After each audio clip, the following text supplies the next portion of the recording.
And welcome back, footy fans, to another episode of Donnie's Disposals. I am your host, Coach Donnie Hess, here back with another waffle wrap up. Yes, ladies and gentlemen, we are going out to Western Australia and talking about what is waffle and waffle W. It has been a month. There have been some fantastic footy been played out in the waffle competitions. Let's not waste any time. Let's hop on because both my co-hosts are here again this week. Cannot wait. We'll start off the man, the myth, the legend that is Rick Gauchi from Waffle Footy Facts. Rick, it is great to see you again, sir. Hey, Donny. Hey, Paul. Good to see you back, Paul, with us. Yeah, hey, all good over here, Donny. Unfortunately, mine and Paul's men's teams aren't doing too well, but anyway, that's what happens in footy. But we're happy to talk about what's happened over the last month. Looking forward to that chat. Yep, and we will talk to the voice of the waffle and a man that is super up and about, especially with what we'll talk about to start this podcast, Mr. Paul Persick. Paul, it is great to see you, sir.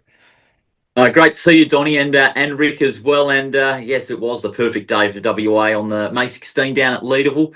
Both teams, the women's and the men, showing South Australia how to play football. That's right. We taught those Crow Eaters how to play West Australian style. We sent them back to where they came from. Hey, at least none of our players missed the first bus. But it is great to be here on the show and be in a celebratory mood. I've just got back from the 90th celebration for the state team victory. So no real surprise to see why I was a bit of a late arrival. But no, it's going to be a great review today. Looking forward to this weekend, in particular, the WA Day round. Just a pity that Mother Nature is not playing ball. Yeah, I was noticing that too. Just a little bit of behind the mic, as both these fellows have said. Unfortunately, right now the weather in Western Australia is not pretty. Mother Nature is not being so kind when it comes to it, especially for a lovely WA Day weekend. Like, we cannot wait for it. But again, Paul talked about it. We have to give him his opportunity to be the chuffed man that he is. I know I saw this all over social media. I want him to do it, Paul.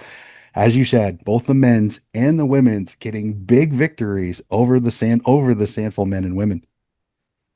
It was an incredible day out at Sullivan Logistics Stadium. First time in a long time that both state games were at a waffle ground. And I think WA football did a great job of it, making a day-long event. We had three games throughout the day. We had a talent showcase to start, the under-18s and the under-20s. In the first match of the day, that was a thriller. Might have been a good sign for the day ahead.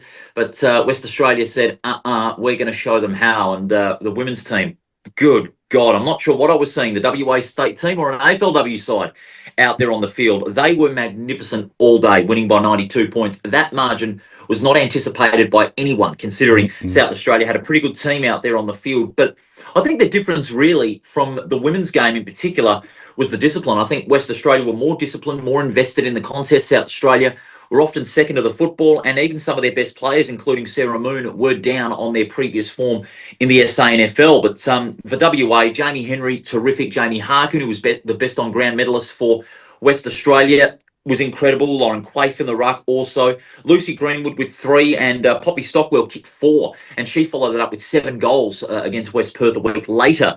And Jamie Henry had 12 tackles. And just the way WA committed themselves to the cause and the way they connected as a unit was just incredible. And the inside 50 counts, get ready for this, fellas, 50-16. That's how dominant West Australia was over South Australia. And then you follow it up in the men's game. You know, we expected this one to be a little closer later on in the day in front of 3,700 down at Leederville, which all things considered was a good crowd and hopefully the first step into this new life in the state game. But after quarter time, West Australia just clicked into top gear and never took their foot off the accelerator. They were magnificent. England best on ground, the Simpson medalist.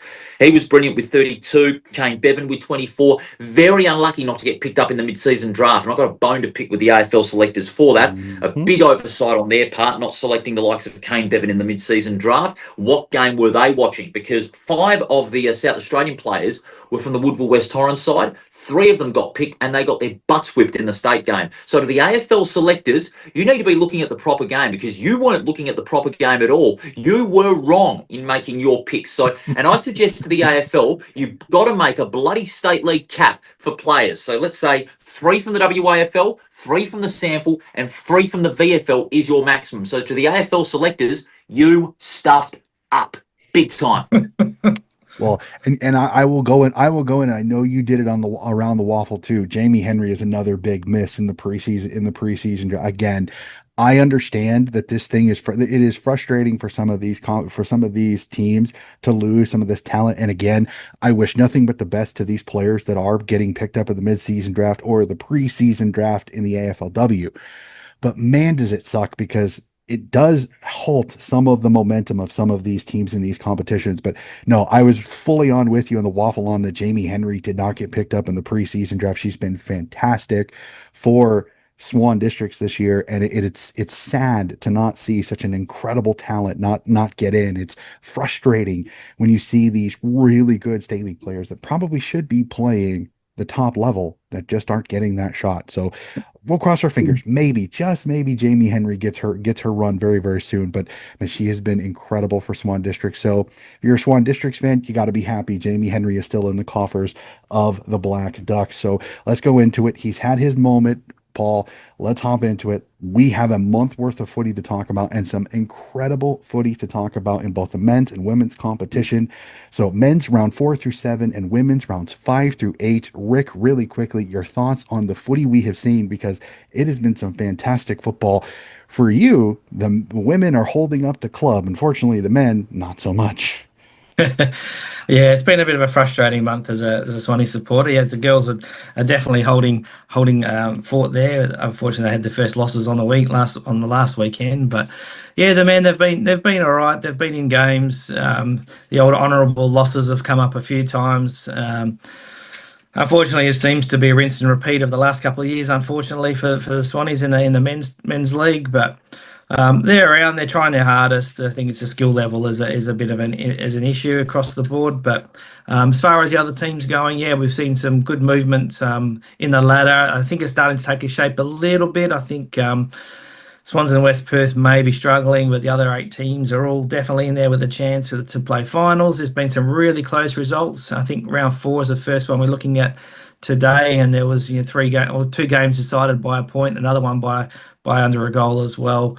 So the margins have been pretty good. The competition is pretty good. The crowd numbers, I think, are down a little bit, which has been a bit disappointing. But from all reports, there's more people watching it on the streams, which is excellent. But yeah, I think the competition is in a good place. Hopefully we can see Swans and West Perth get a few more wins to sort of help shape the 5.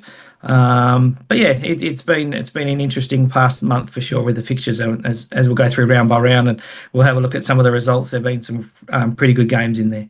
Yeah, definitely. The second month of play has shown some cracking football. I think both competitions look super, super competitive. Several teams, I think, could have white hot cracks come finals time. Paul, to you, sir, again, we've seen some incredible footy. I am loving what you're doing on Waffle on the Around the Waffle podcast. Again, covering this. You help me keep track of this because sometimes it's not always easy. But some incredible footy in both competitions as we're seeing. It's not just a runaway. We've got some super tight competitions fighting for the final spots in both the men's and the women's comp. No, you're absolutely right, Donny, and I will back Rick up to your point there about the way the competition's very close at the moment. And okay, the crowds have been a little bit so-so this year, but the accessibility through the stream has been nothing short of brilliant. Mhm. The second year of the 7+ deal has made the competition a lot more accessible, more eyeballs into the competition, which is good for the Waffle and State League footy in general. Round 4 in particular, a sensational round of football so far, the best I will say. With the Perth East Perth game by 4 points and the 2 1-point results as you mentioned. But then we've seen in rounds since then, anybody could beat anybody on any given Mhm. day. And that's why the competition has been incredibly close. Okay, one win separating first and second, another win separating second and third. But you've got a bevy of teams on 16 points and a couple are being West Coast and East Fremantle, only Mhm. a win behind. So that creates a lot of intrigue around the competition. And in the Waffle W, obviously we've seen Swan Districts hold the fort. Obviously last weekend they had their first loss, maybe a bit of a blessing in disguise for them to bounce back tonight against Subiaco at the time of this recording. But, like the Waffle men's, the Waffle W competition has been a very tight fight at the moment. We're even seeing Mhm. Perth in their second season a half a game outside the 4. So Mhm. it's going to be a great fight between the teams that are contending for a spot in the 5 and those that are just outside. That can really cause a few problems for those fighting it out for even the top 2 as well. So it's a great competition so far at the moment, and we've still got a long way to go before we determine our finalists, but it's a very open fight at the moment. Yeah, definitely. It has been fantastic. Let's go through it again. We've had a month worth of footy to break down. We'll start with the women's. We'll go back to round five, where we see again the Swan Districts have started strong, getting a big win 31-17 over the Perth Demons. We see the Subiaco Lions get a win over Peel Thunder 46-38. West Perth survive a scare by South Fremantle 38-30. And Claremont with a strong win over East Perth 66-40. A cracking game. And I know just like with the men, Paul, your West Perth Falcons getting a win, kind of, they're staying strong. They're still right in there with a shot for a chance at finals later on in the year. Yeah, they're having a tough year, West Perth, obviously in the women's competition, but they're banking some wins when they need to. But the side is going through a lot of turnover. A lot of players coming in or out, loss of experience. Mia Russo, obviously through the Mhm. AFLW and the Sydney Swans. Their midfield dynamic hasn't really been the same, but they have unearthed some good young players through the Rogers Cup program. The likes of Nanup, who had 20, Ellie McAvoy with 25, Zoe Huggett, the former South Fremantle player, against her old side, kicked 3 goals, a match-winning performance. So, West Perth, they're banking their wins. They're still in contention for the four, but it's going to be a tough fight. Yeah, definitely for sure. And I know you're smiling as the Swan Districts at this time was still undefeated, Rick. So are we starting to see some of the fans jump onto the women's bandwagon because they have been incredibly solid this season? Potentially, yes. I could joke to my dad as we go to the footy, and our Swans reserves are undefeated as well. So it's like we go in the footy. We're now barracking for the women's team and the reserves. We've almost guaranteed a win there, but now things will change, I'm sure. But yeah, no, the women are definitely doing pretty well, and yeah, at that stage, I think that was four and zip at that stage, and Yep. didn't look like losing at that stage. But yeah. Yeah, yep, they were definitely really strong to start off. Let's jump on to round six, where we see the Sharks get a nice win over Perth 38-21. West Perth with a smashing of Peel 90-25.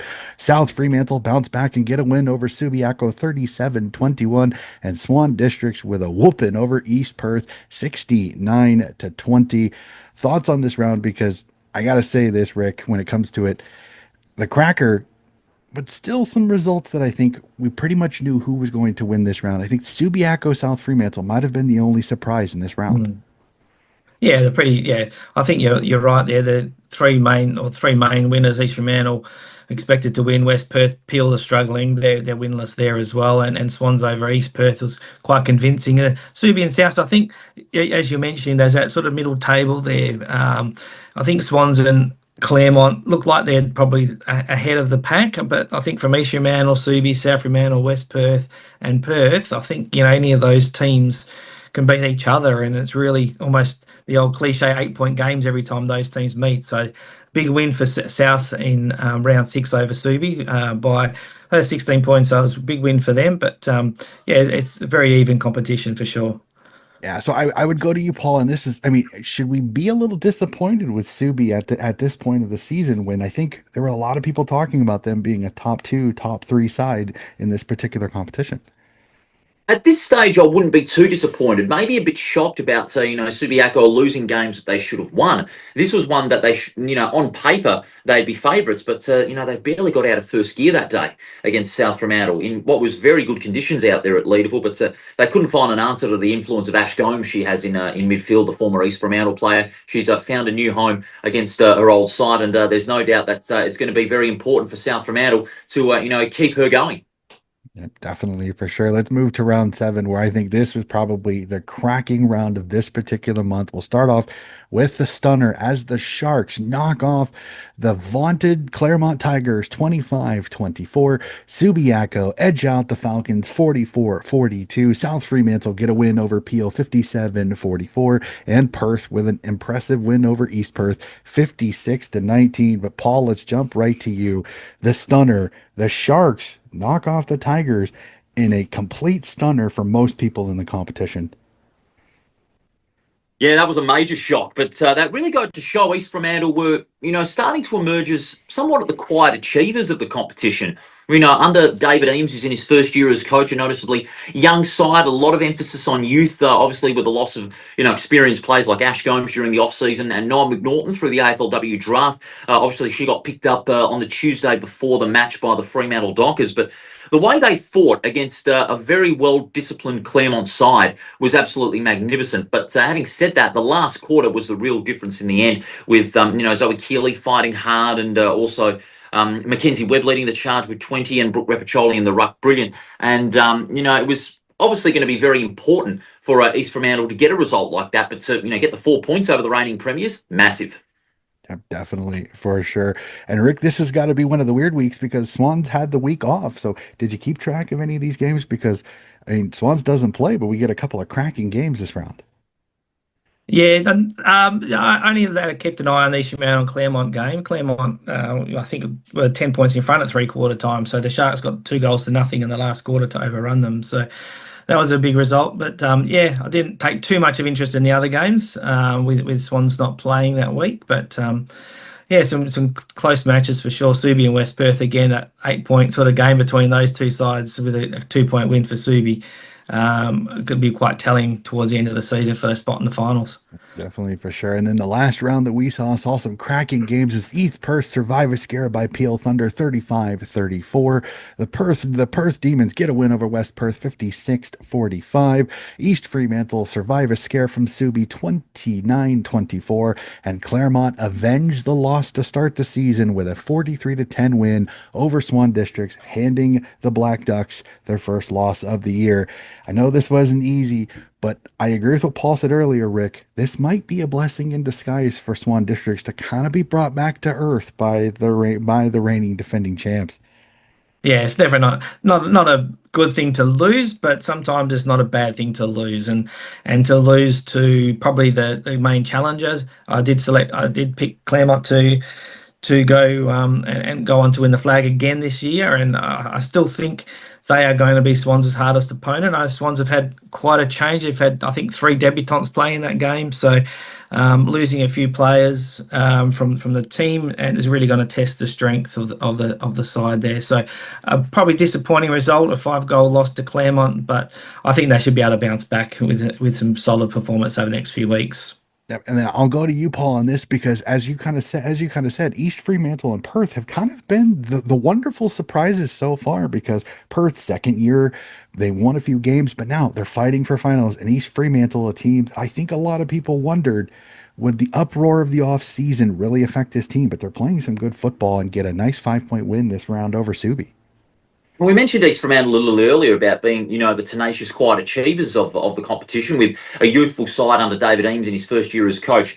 Perth, they have really been the surprise packet for me. We thought that the expectations of their second season were going to be a little too much for them, but to get an 11 point win over West Perth, who have been finals for a couple of years, missed out on the fall last year, I think it's a real statement to the rest of the competition that Perth are going to be up there for a spot in the four, especially if you have Poppy Stockwell carrying on her fine form up forward with 7 goals straight. She was absolutely incredible in the forward line, Poppy Stockwell. If Perth get it out of the centre, she's your number one option in the forward line. She'll be kicking big bags, no doubt about that. At 7 goals, magnificent. For West Perth in that loss to Perth, I think it set them back somewhat because, they're up against a team in their second year. They penciled this win on paper given the lack of experience Perth have got. But Steph Waddling just outcoached the West Perth side. Steph Waddling, Premiership coach at East Fremantle, showed her experience. And I think that's where the game was won. Steph Waddling just outcoached the Falcons, pure and simple. Yep, definitely, for sure. Let's jump to it. That is it for the men's. Let's hop over to that's it for the women's. Let's hop over to the men's where we've seen some cracking footy, some amazing results. Let's jump to round four, and an amazing result to start as East Perth survive a scare by Perth 60-56. Subiaco with a 1 point win over Peel Thunder 68-67. Claremont smashed the Sharks 137-26. Swan Districts fall 1 point short to West Coast 94-93. And South Fremantle get a win over West Perth 77-47. Rick, let's hop to you. I mean, some crackers, 4 points, 1 point, and 1 point. What a round of footy in round four. very quite historic round of footy actually. So obviously I'm the stats man. I got some good numbers for you for this round of fixtures. But yeah, two 1 point wins and a record win for Claremont over East Fremantle. So East Fremantle and Claremont have played 299 times now, and the 111-point win for Claremont was their biggest ever victory over the Sharks. So a record-breaking win for them. And then we see two 1 point games, and that's the second in a row for Peel after also losing the previous week by 1 point. And they became the first team since Subiaco in 1927, so almost 100 years, to lose two consecutive games by 1 point. So, that's a very rare occurrence. And also having two 1 point games is the first time since 2022 that there's been two 1 point games in a round, and only the sixth time ever. So you think of over 140 years of football, there's only been six occasions where two games in the same round of fixtures have been by 1 point. And then we saw that one of those was an Eagles game. They beat Swans, unfortunately. So after 12 straight losses, the Eagles did manage to hang on against Swans. I was actually watching this game in Bali with a few bintangs under my belt, ready to throw my phone over the balcony at Finn Surf Club there in Bali at quarter time when it was 7 goals to 1. But for some reason, I kept watching it. My mates were giving me, SH1T watching it. But I hung on there, and then I was getting a bit excited. We hit the front with about 2 minutes to go. We got a goal, which was disallowed from a Shepherd in the goal square, which was a bit strange. And then the Eagles got another goal and got probably a well-deserved win for them in the end. But yeah, interesting round of fixtures, that's for sure, in round four. Definitely, Paul. Let's go to you again. As you said, some incredible footy that we got to witness here with two 1 point games. Just incredible football that the men's served up to us in round four. Yeah, just incredible. That's what you want to see. You want to see a close round of football and great numbers there by Rick in regards to those two 1 point results. History being made over the Anzac Day long weekend, and how fitting too, especially in the East Perth game, where a wounded warrior who missed the start of the season came back with a vengeance. It was the Hamish Brayshaw comeback game. That's how I like to put it on Anzac Day. Hamish Brayshaw played with something to prove after missing the first 3 weeks. 27 touches, 7 marks, and brought the ball inside 57 times, and he looked as fit as a fiddle. I mean, for a player of his age, to get over that calf trouble in the pre-season, to play the same brand of football that he's been known for, that has got him to 2 grand finals, just incredible. So he really was the setup. And on my show, the Around the Waffle Player of the Year votes, he subsequently got the 5 votes as a result, because we looked at leadership over the Anzac Day round as a factor, and he was the best example of it. Co-captain of East Perth, to come back and lead his side to victory in the manner that he did was magnificent, and to grind it out against a gallant Perth side. So that for me was the headline, along with the two 1 point results. Fantastic, fantastic. We'll move to round five. Unfortunately, a little less competitive this particular round, as Peel Thunder with a smashing over West Perth, 135-64. East Perth with an impressive win over West Coast, 108-65. Claremont with a win over Swan Districts, 101-62. Perth with a nice win over East Fremantle, 78-47. But at least we get a cracker to end the round as South Fremantle survive a scare by the Lions, 72-69. Sullivan Logistics Stadiums, man, there was definitely some heart rates going as the doggies just barely survive a scare from the Lions. Paul, we'll start with you. Yeah, that was a great win for South Fremantle. Obviously, they needed a close win just to restore a little bit of hope after the loss to Claremont, which obviously not a bad thing going into a game after a loss 2 weeks ago. And then they had a rather unconvincing win against West Perth. They really got out of top gear, and the same thing happened again against Subiaco. But it was sort of expected, because you're up against a revitalised Subiaco under Jared Schofield, who have got a very good unit out in the field, especially Marlon Corbett, who for me was one of their best. He moved from half back to the midfield. He did that again in the win over Swan Districts the last week, and that move has presented great value. Not just the way he gets the football and takes it out of the centre, but his pressure on the ball carry was magnificent in a losing effort as well. And obviously East Perth getting into top gear, playing their best football against the West Coast Eagles side, who at the time I was preparing for that game to call, I thought were going to be a lot more closer, given that it was 3rd versus 5th on the ladder. And, it turned out to be a disappointing game from that aspect. But credit to East Perth. I mean, they played some of their best football against the stacked Eagles side, heavy on AFL listed players. Claremont, obviously, with a big win, and Perth Remember that elimination final at Good Grosser Park? Well, Perth got it done again. They showed that elimination final win was no fluke. So well done to them. And no surprise about Peel Thunder giving my beloved Falcons another pounding. Unfortunately, Well, Rick, let there was some. I'll just jump in there now, go ahead. Paul. There was one piece of history in that game for West Perth. Can you tell me what it is? You think? Oh, well, I wouldn't want to know. It's an unwanted piece of history. No, it was a good one. It's a positive one. It All Shane right. Nelson came back into the team, so that after playing a couple of games in the Resi, so that actually meant that there was three players in the same team that had played over 200 games for the same team, playing the same game for the first time since 1983. So Oh. 43 Yeah, years that's right. since That's we've right. had three players with over 200 games for the same team playing the same game with Because Nelson, I Black, and believe that Claytel. the last record, sorry, Rick, the last one, correct me if I'm wrong, was it Perth players in round 7 against Swan Districts? It's the other way around. So Swans versus Other way around. Yeah, that's right. Swans played Perth in 1983 when Stan Nowotny, Tom Maluli, and Keith Narkle all played together with over Yeah, 200 that's games. So right. some very famous names in black and white history there played in those games. So yeah, so a Very good little time for the club to middle of another their hat trick. little unique piece of waffle history there for West Perth. So yep, not a bad thing, Paul. So that's a good one. That one Yeah, that's fair. for the That's a good Falcons. one. Yeah, I'll thanks give for him that reaching in one. the memory there. Really appreciate it. And this is why I love having Rick on. These incredible, great statistics that he has are absolutely magnificent. Again, this is the Brilliant. reason why Waffle Footy Facts is such a great thing. If you want to just become a nuffy of the waffle, it is absolutely incredible. Well, jump to round 6. We're again a little less competitive when it comes to it, but a good cracking game in the middle of this. We'll start off South Fremantle with an impressive win over West Coast, 125-64. Claremont with an impressive win over Perth, 111-59. Peel Thunder get a scare by East Perth, but get the win 62-56. Swan Districts get a win, knocking off the Sharks 105-63. And Subi get a win over West Perth 99-52. Here we go, Rick. You get to talk about a win for once. Swan Districts with a win over the Sharks. Yeah, probably the best game of football that Swans have put together, particularly for the first three quarters. The last quarter probably not so good as they were outscored by 2 goals to three. But yeah, it was definitely the most complete performance. 6 goals straight in the first quarter. Had a dominant midfield, dominant up forward. The back line was strong. Eastern Mantle, for some reason, wanted to play Jonathan Marsh in the back line, and he had no influence on the game. He always carves Swans up. Historically, he's a big boy. He's a very good, skilled footballer. They put him forward in the last quarter, kicked 2 goals, probably should have had 3 goals. Absolutely dominated up front, and that was basically the only time Eastern Man will fight in that match. So I'm not sure what Bill Monahan's thinking, playing Jonathan Marsh in the back line, where he, as a key forward, he was brilliant and always does well against Swans. So yeah, a good game for Swans. A good bounce back after a couple of tough weeks.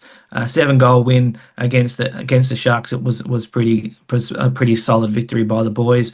And I think I'm not sure if we've gone through all the scores there, but yeah, it was only really one close game, that Thunder and East Perth, with a 1 goal win for the Thunder, who continually play close matches. So they have quite a defensive style of play, which is a bit strange, because the AFL side, that obviously they're aligned to the Dockers, and the Dockers are playing a very attacking football this year. But Peel in the Waffle are playing a very defensive, very sort of negative sort of game, and not scoring many goals. Probably the lowest scoring team in the competition, and regularly kicking 9-10 goals a game, but holding their opposition slightly less to slightly less scores. But you always seem to be in the games with Peel this year. And a 62-56 point win that game, again, pretty much sums up their season so far. Yeah, I know, Paul. Let's go to you. Let's go to you again. As Rick said, it's a defensive game, but I mean, a cracking one between Peel and East Perth. At least we have a cracking one that, at least at the come to the end of the fourth quarter, we at least had a competition.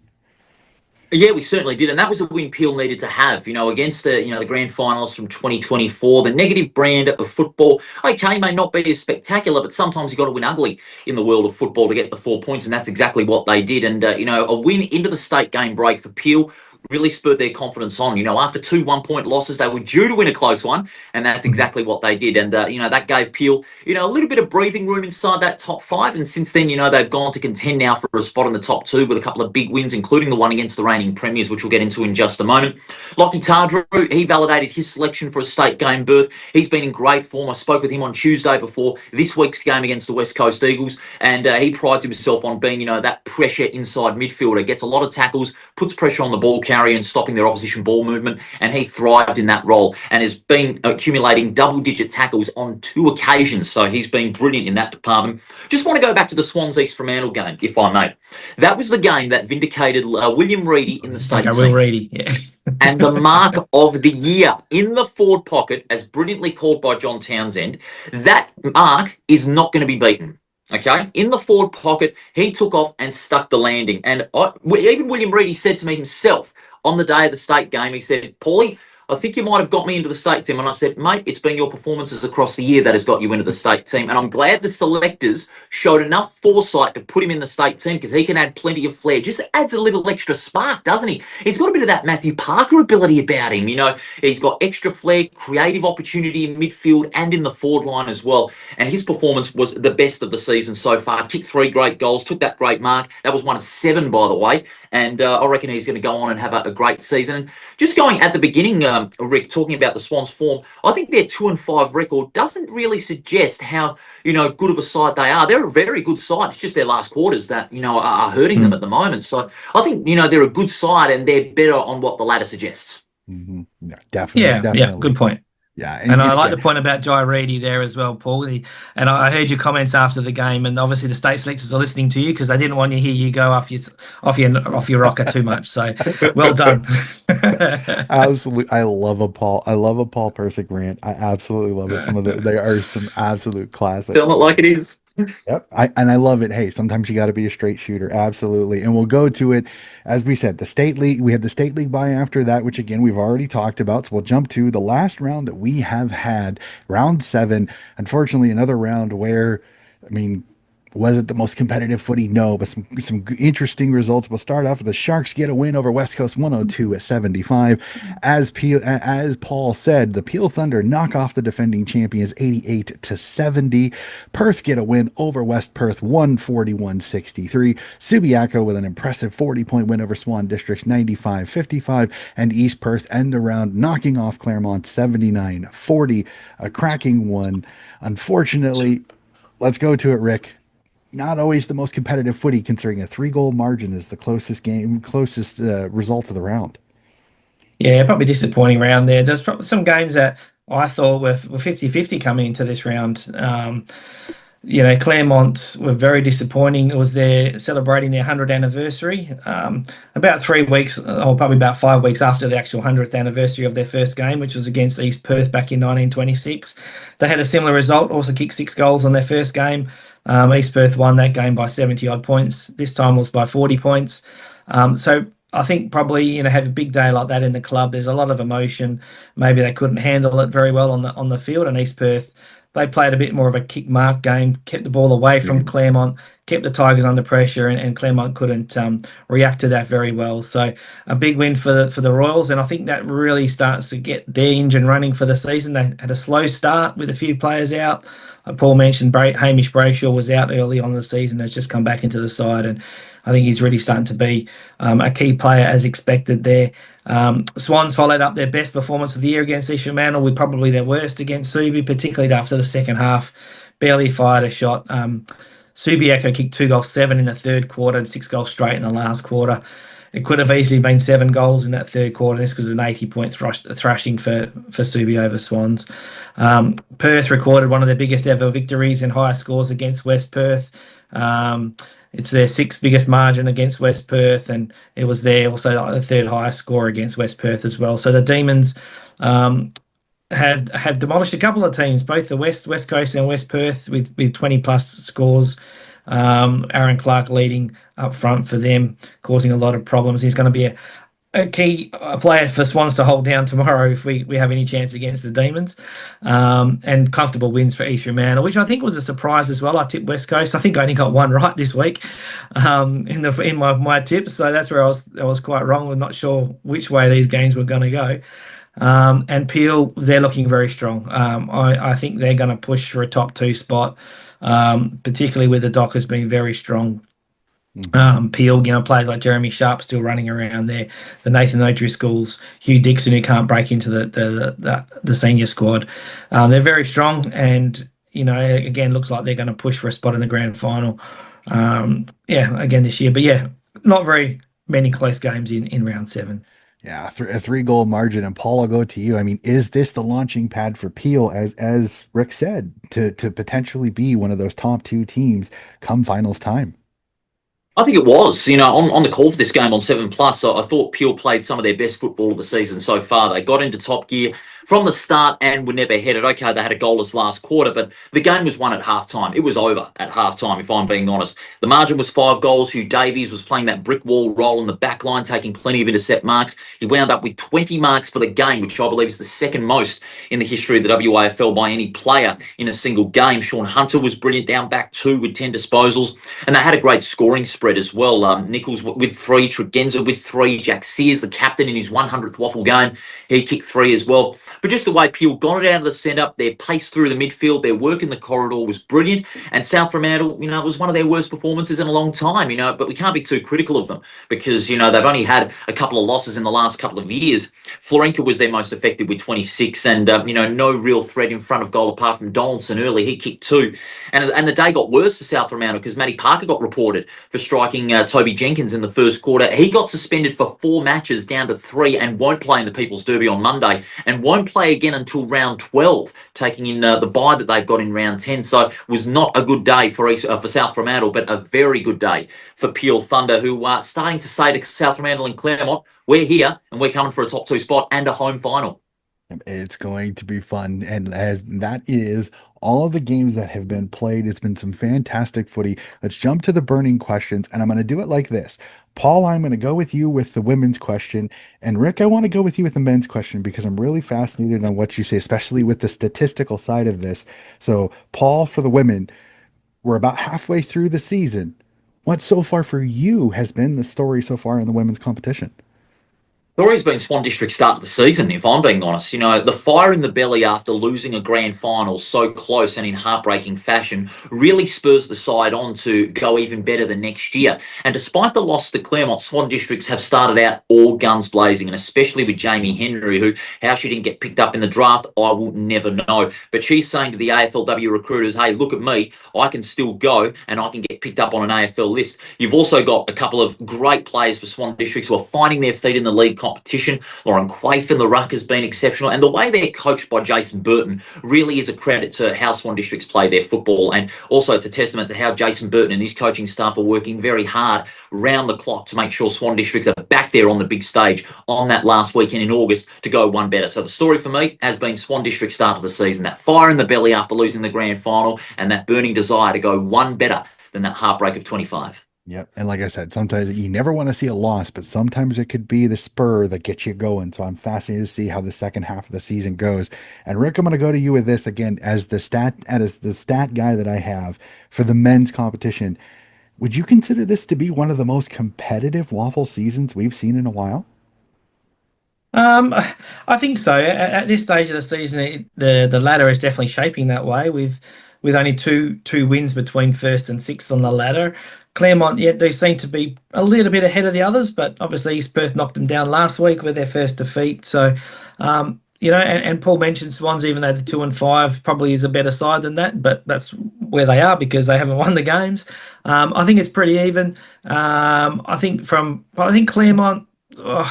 I'd almost pencil them in for top spot, but anywhere from second to maybe even down to ninth is probably up for grabs. And East Fremantle have shown that they can win. They beat East Perth early in the season. Subi with Jared Schofield back in the helm looked like the Subi of old. The game that I watched last weekend, Swans were in the game, as I said, till half time, and then the third and fourth quarter, Subi just ran over us. And that's what it was like 20 years ago, 15, 10 years ago when they had their strong sides.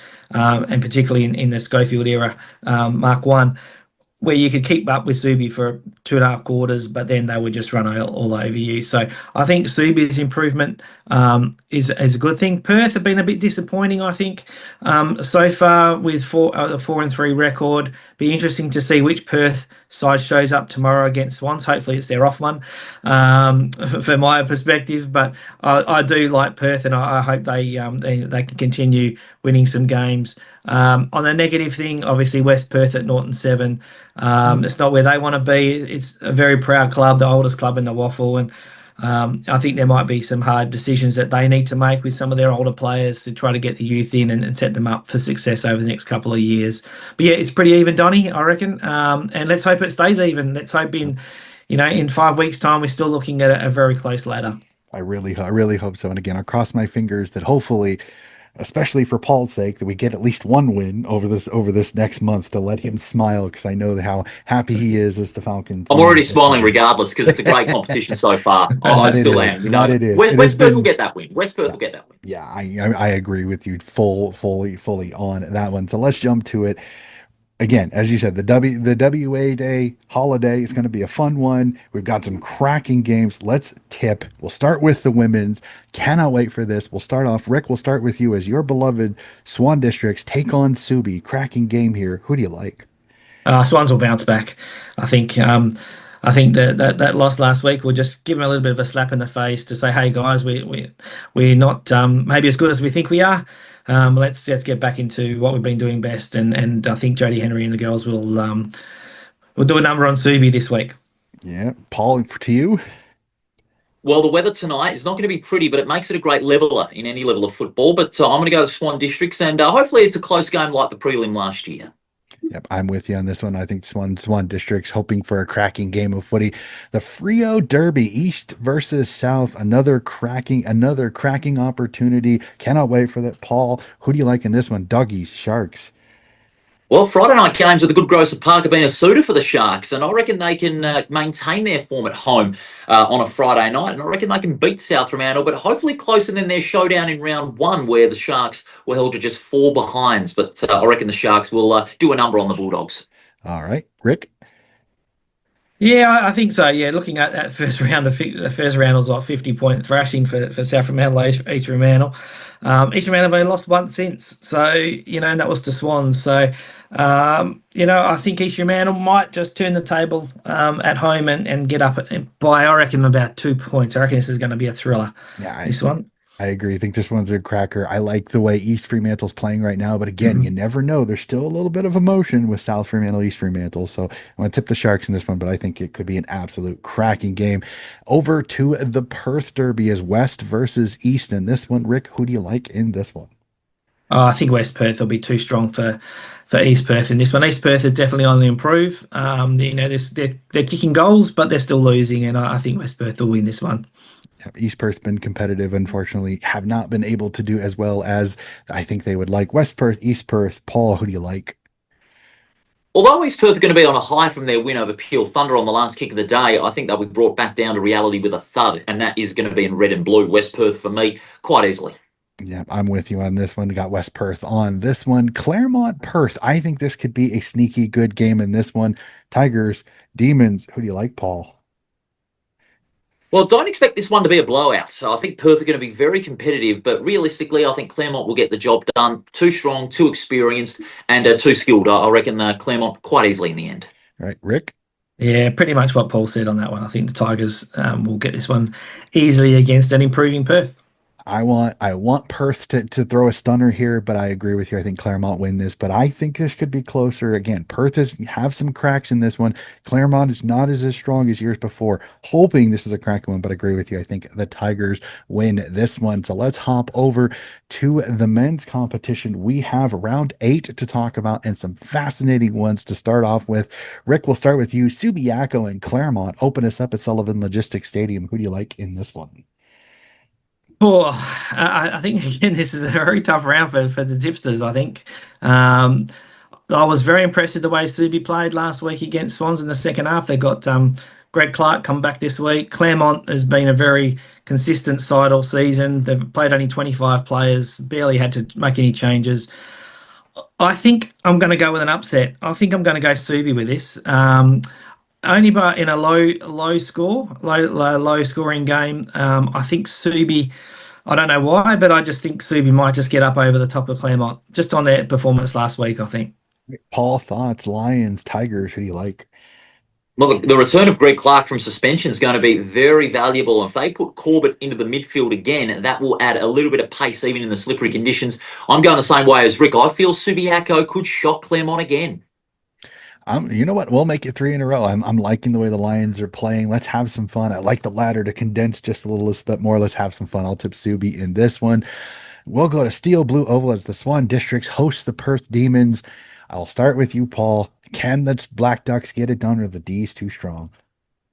I think the Demons are a little bit too strong, especially in midfield, and consistency as well is going to be a real key. I think Perth look a more consistent side than Swan Districts, especially if the game's in the balance. I just feel Perth are just going to overrun the Swans in the last quarter. It's just my feeling based on the Swans' last quarter form. So in the slippery conditions at Bassendean, Perth for me, and they'll get a bit of breathing space, hopefully for their sake, in the five. Rick, can your boys do it, or are Perth just a little bit too good? Yeah, going for another upset here. Swans are going to win this. I think a big day at the club with MND. The boys are going to be pumped. I think Swans will win by well, maybe a goal and a half, about 9 points. It'll be an upset. I'm just going to go with my boys this week. I'm going with my heart this week, not my head. I'm gonna have some fun with this. I'm gonna butter up my co-host. I'm going to tip the Swans, hoping for one after the siren. How awesome would that be for Fight MND? One after the siren. How incredible would that be? I don't think it'll happen, but you want to know what? What the heck? Let's have some fun with it. Swans to win one after the siren. How awesome would that be for the Fight MND on that one? A fun one as we see the Western Derby Light, West Coast versus Peel Thunder, since they're connected with Fremantle. As I like to say, the state leagues are the light version of the AFL connection. So, Rick, to you, West Coast, Peel, who do you like? Oh, again, another tough one. Ladder positions would say Peel easily. West Coast has got a few listed players back again. I just think Peel will be too strong, though. I think Peel by 3 or 4 goals in this one. All right, Paul, to you. I'm going to say Peel as well, but only by a goal. I think it's going to be closer than some may suggest. The Eagles, they can spring a bit of a red herring for some teams, like we saw in the games against West Perth, Subiaco, and Swan Districts. And, they could make it another close one, but Peel, I reckon, will get the points. I think I'm with you guys on this one, Peel, but I think I agree with you, Paul. I think this one could be a classically close one, a lot more than some people think. Fun one, as we said, WA Day Monday. Cannot wait for it. The two derbies. We'll start with the Frio Derby, South, East. Paul, who do you like? Oh, I love this day of football. One of the great days on the WA football calendar. I'm going for the Sharks. I reckon they can break their WA Day hoodoo. And I want to raise, Rick, a fact of my own. The last derby they won on WA Day 2016. And I reckon they can break that hoodoo of 10 years on WA Day East Fremantle and leave South Fremantle a bit shell-shocked. Rick, what do you think? It's East, South. Oh Can they no, I do think it? South. I think South will still be too strong. I'm only going for what I've seen. I haven't seen a lot of the other teams' games this year, but I've seen them play against Swans, and I don't think East Fremantle are up to it, unfortunately. South Fremantle, I think, will keep their WA Day tradition going and get another victory, even without the play, even out without Matthew Parker, for example. I think South will be too good in this one. But I'm hoping for a cracker, and I'm hoping the weather stays away so we can get a good crowd this weekend. We've had some very wet days over the last probably 5 years. So I'm hoping the weather does stay away. It doesn't look like it at this stage, but let's hope people can get down to Fremantle Oval and take their brollies, take their ponchos, and sit in the rain and watch a cracking derby. Definitely for sure. You know what? I'm gonna have some fun. I just talked about a goal after the siren. I'm gonna go with it. Let's break the hoodoo. I think the Sharks pull a stunner here. How fascinating would that be? Especially if the weather is the way it is. I think that sometimes is a good leveler in a game where you would think South is just too good. So I'm gonna go with Paul on this one. I'm gonna tip the Sharks in this one for a little bit of an upset, hopefully breaking that 10-year streak. And then West versus East. Paul, I'll go to you. Can your Falcons get it done? Or unfortunately, will the Royals can keep the pain going for the Falcons season? that even a question? Is that even a question at the moment, I mate? tried. I It's going to be tried. East Perth. It's going to be East Perth, but you never know. Derby can be a funny old game, but realistically, on form, it's East Perth. Rick. I'm almost tempted to go for the upset here just to keep young Persick happy, but I can't see it. East Perth were dominant against the top team in the league last week, and if they lose this game, there's going to be some serious questions to be asked down at Leederville Oval in the East Perth change room. So I think the Royals will be too good for this. I just want to jump in on a couple of stats for this round of fixtures. There's five really. Probably take out the Peel and Eagles game because they've only played a dozen times. But between the other four games, the biggest difference in head-to-head matchups is 17 wins between the two teams over history. So Swans and Perth have won 17 more than Swans in the head-to-head count. Claremont and Subi are ahead by 14 over nearly 300 games of football. South Fremantle and East Fremantle have played 303 times, and it's 189 wins for South and 200 for East Fremantle. So there's only 11 wins difference. But the Perth Derby, which some say is a better derby, I'm not going to go there. I'm just saying it because Paul's there. But there's only a three-game difference in the head-to-head. So they've played, again, over 350 times. And it's 175 wins for West Perth, 178 for East Perth, and six draws. So a three-game differential between those two sides, which really adds to that traditional matchup and a bit of spice in that derby. Can the Falcons close that gap, which East Perth have just started to take it over the last couple of years? So I just want to throw it out there that over the history, all these four matchups, they are the local derbies. They're always pretty close, and let's hope for a great round of footy over the WA Day weekend. You know what? I want to have so much fun. I said a goal after the Siren of Swan Districts. I said East Fremantle. You know what? I'm gonna warm the heart of my co-host. I'm gonna tip the Falcons in this one just to have some fun on this one, hoping the Falcons can pull it off again. I know maybe I'm being a homer in this one, but what the heck? I'm gonna have some fun on this. And the facial expression of Paul is Is this bloke great. serious right now? Is this bloke Absolutely serious right now? love it. Is Donny serious right now? Hey, I'm having He's fun. You know just what? tipped the Falcons. Hang on. Hang on. 1 second. 1 second. Hang on. Hang on. Yes, hello, hello. Yes. This is Danhausen here. I've just heard that you've made a tip for the Falcons, and I just want to say to you that you are cursed.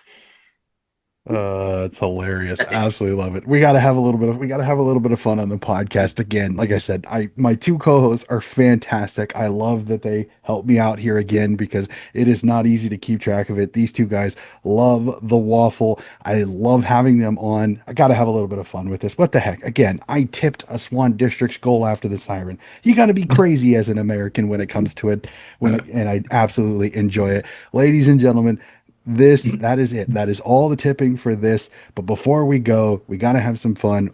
Always got to do it after each and every show that Rick is on.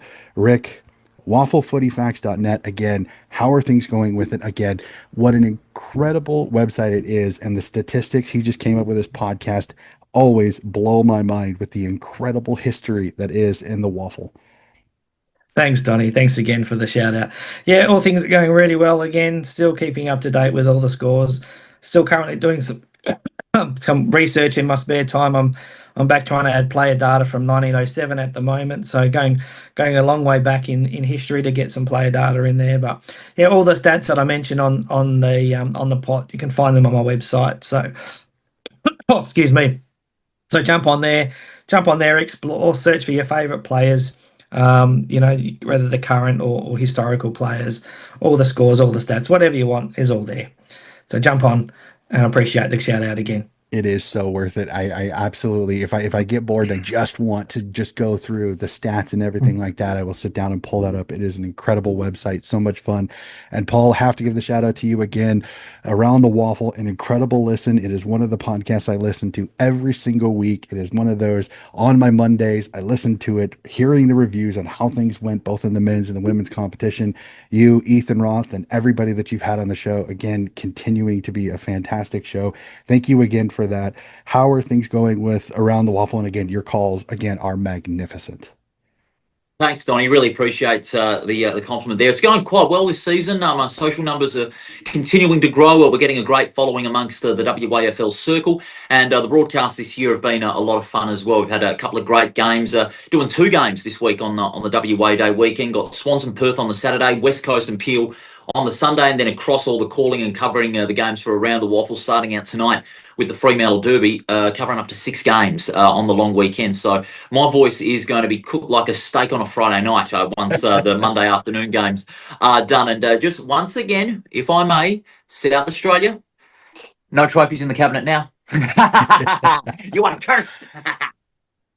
Oh, they do have the one when they beat the Vics for the women's, but that unfortunately is the only state league win for South Australia this particular year. So, but absolutely I love Paul's passion for waffle. Absolutely love it. So, ladies and gentlemen, that is going to do it for this episode of Donnie's Disposals. Again, if you like what you were listening to, please like and subscribe. Again, we are covering everything that I can: the AFL, the Waffle, the Sample, and the Victorian Football League. I love talking footy, and with some incredible co-hosts like I have on here, it is so much fun to do each and every time. I know it's a long ways away, but it's so much fun. So that is going to do it for this episode of Donnie's Disposal, and we'll be back with more footy coverage very, very soon.